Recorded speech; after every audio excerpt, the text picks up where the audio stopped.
klontong sapi lelembut.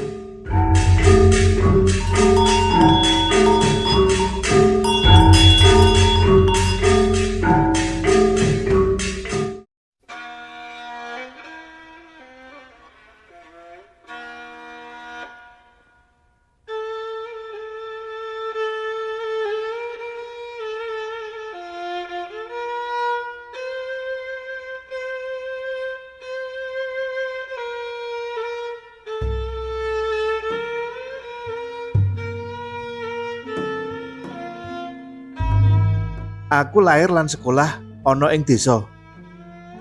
Sak ngisore waduk pondok tlatah Ngawi, sisih lor wetan. Wektu isih ngangsu kawruh ing SD, sakliyane sinau ing sekolahan, aku mbiyantu kakung nggarap sawah. Uga golek suket kanggo pakan sapi lan wedhus. Ing mangsa panen, aku ngewangi simbah ngusung gabah menyang omah.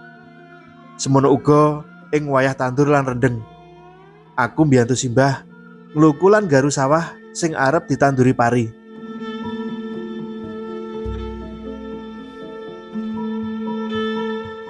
Sing aku tansah kelingan, yen wanci garu lan ngluku, mesti keprungu swara klontong sapi. Kuwi minangka swara klontong sing ditaleni ana ing gulune sapi-sapi sing ngeret garu utawa luku.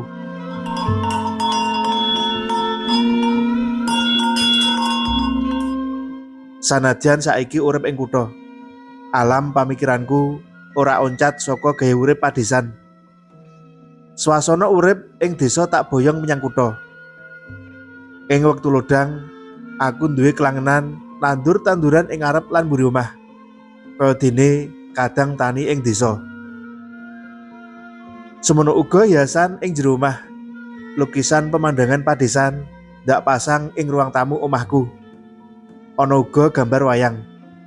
Sakliyane kanggo tetenger menawa aku wong Jawa, uga kanggo srana nguri-uri budaya luhur.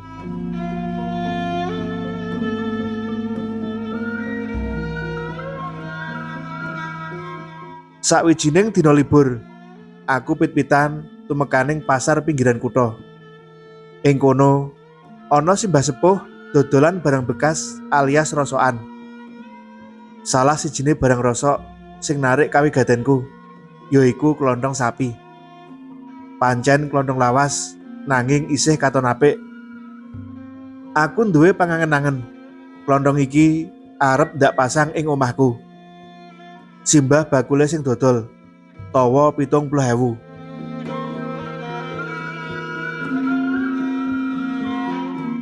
Kok awes to, Mbah? Aku miwiti ngenyang rega. Wah, klontong ini ki tesih sip lho, Mas. Lah kok dinyang? Wangsulane bakule jegeges. Pungkasane klontong bisa tak go mulih kanthi rega 50.000. Sakwise tekan omah, klontong enggal tak pasang ing lawang ngarep sisih dhuwur. Sakliyane kanggo bel yen ana daya rawuh, uga kanggo tetenger. Minangka aku iki anak turunane wong tani. Saiki yen ana daya mesti ngebel nganggo klontong kuwi. Klontong, klontong, kula nuwun.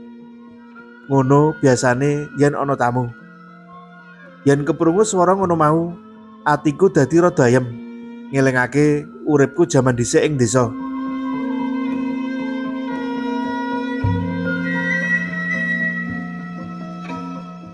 Patang dina candhake, esuk-esuk sisianku cerita yen ing teras ngarep omah mambu gondo regetan sapi alias letong. Mas, rumangsaku kok mambu letong to, Mas? Aku agi-agi menyang ngarep, ndak sawang ing ngarepan ora ana apa-apa. Ah, ora mambu apa-apa ngene kok, Dek. Kondoku. Nanging sing aku gumun, anak-anakku uga celuluk yen mambu letong. Sing ora mambu kok mung aku wae? Apa mbok menawa aku wong desa ya? Ujarku marang sisianku. Maklum, sak omah sing asli desa mung aku.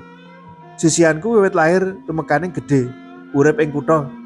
Semono uga anakku loro-lorone lahir ing kutha.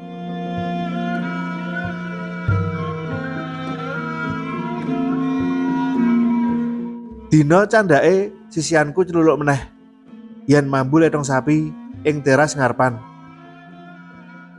Mambu lethong iki. Sepisan meneh tak goleki kanthi teliti. Babar blas ora ana regetan sapi. Kang ndadekake aku bingung. Sejatine iki ana apa?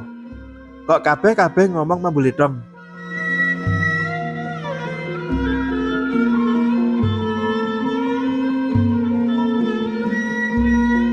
Banjur setu sore kuwi malam minggon aku sak keluarga mubeng kutha. Mumpung tanggal 6 bar gajian, aku ngajak mlaku-mlaku menyang mall ing kuthaku. Nalika lagi ngiras maem, dumadakan ana telepon mlebu saka kancaku jaman kuliah, jenenge Kardi. Halo, nggih. Wan, iki aku tekan ngarep omahmu. Omahmu suwung regole gembokan. Lagi malam minggon ya? Pitakone Kardi. Tak wangsuli apa anane yen aku lagi malam minggon karo anak lan sisianku. Halo, ana perlu apa? Aku balik pitakon. Aku mau ngarep dolan kok. Awakmu ki aneh ya? Lah kok bisa ngingu sapi ing teras ngomah? Tur letonge iki lho, akeh banget. Apa ora mambu? Sambunge Kardi meneh saka sabrang telepon.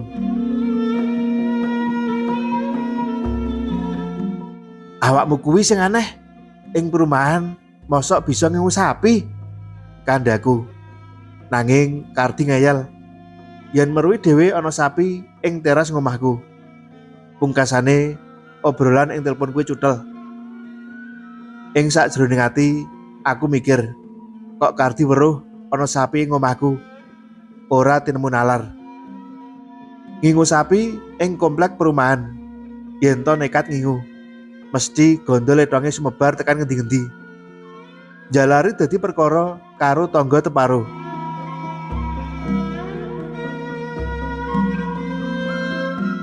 Nalika aku sak keluarga wis tekan ngomah lawang regol enggal tak buka.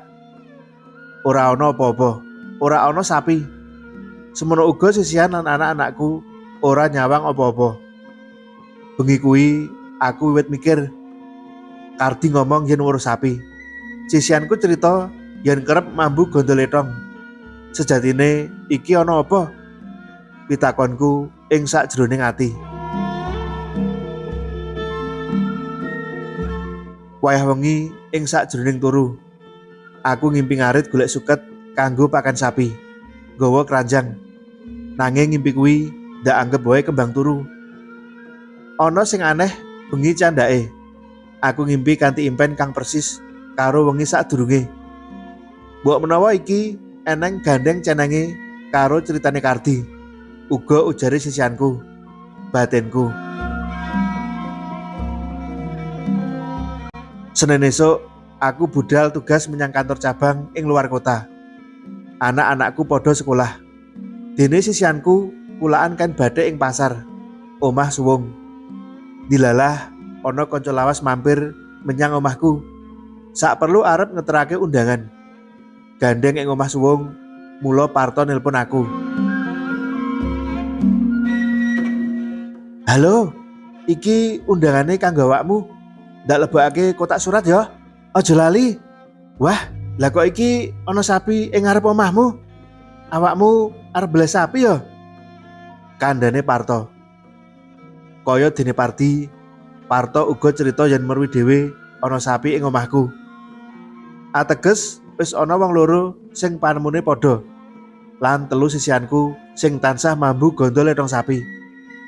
Atiku tansah mikir jero bab sapi lan letong mau.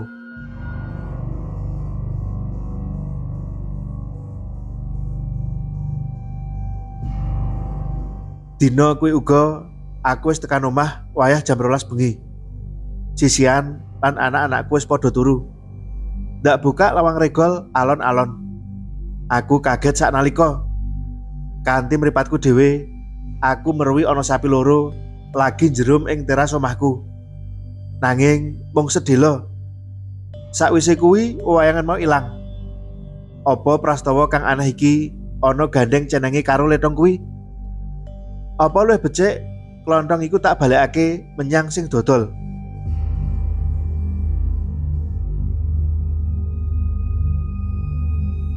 Tekan jero omah, aku enggal atus. Saka jero kamar mandi, dumadakan aku krungu swara klontong sapi. Gek sapa kae? Bengi-bengi kok mara ndayoh. Rampung atus, aku enggal-enggal mlaku buka lawang ngarepan. Lawang enggal tak buka. Lah kok dumadakan lampu teras mati makpet. Aku kaget saknalika. Githokku mengkorok.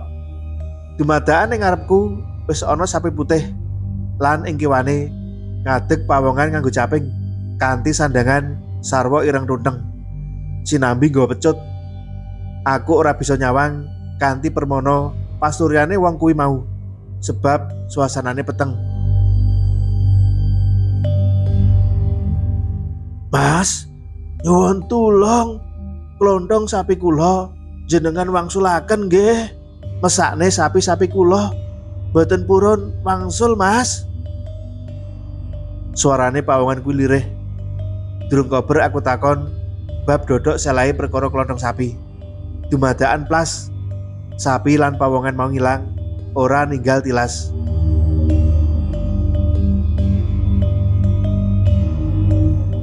Sak ngarepku sing ana mung peteng dedet. Banjur aku enggal-enggal mapan turu. Wengi kuwi aku ngimpi meneh. Ing sakjroning impenku katon gamblang. Aku ditemoni pawongan kang persis kaya pawongan kang nemoni aku mau. Wis genah, klontong kuwi dudu klontong sakbaene. Mula aku duwe panemu.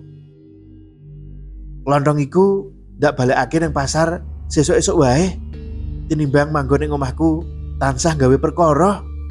Mula klontong enggal tak balekake. Esuk sadurunge budhal glidik, aku menyang pasar sak perlu balekake klontong sapi. Tumekane pasar aku bingung goleki simbah sing dodol klontong. Nanging aku uga isih kelingan 10 dina kepungkur simbah kuwi buka dasar ing wetan pasar. Pungkasane aku takon marang bakul sak kiwa tengene.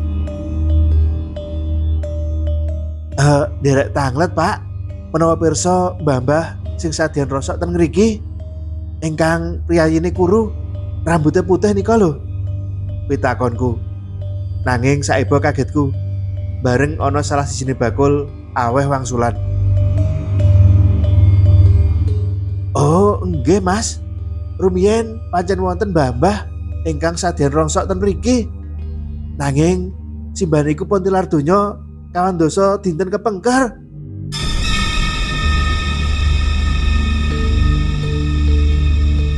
Madeg, aku kaget saja ora percaya. Loh, lah nek wis 40 dina tegese mbiyen kae aku tuku klontongane sapa? Batinku karo griming-griming. Prastawa kabeh iku sambung sinambung. Kaya-kaya ora tinemu nalar. Mbok menawa wektu kuwi aku tuku barang duweke lelembut. Pitakonku ing jero ati. Aku wis wegah nggawa bali klontong kuwi. Mula klontong mau age-age ndak ucalake sawah pinggir rembung. Kanthi mangkono, muga-muga wae klontong sapi kuwi bali menyang asale. Wis muga-muga ora tinemu prastawa sing aneh-aneh meneh. Pusanane ing omahku ora ana prastawa sing nyandhet pikiranku maneh. Sisian lan anakku uga ngandharake wis ora mambu lethong sapi meneh.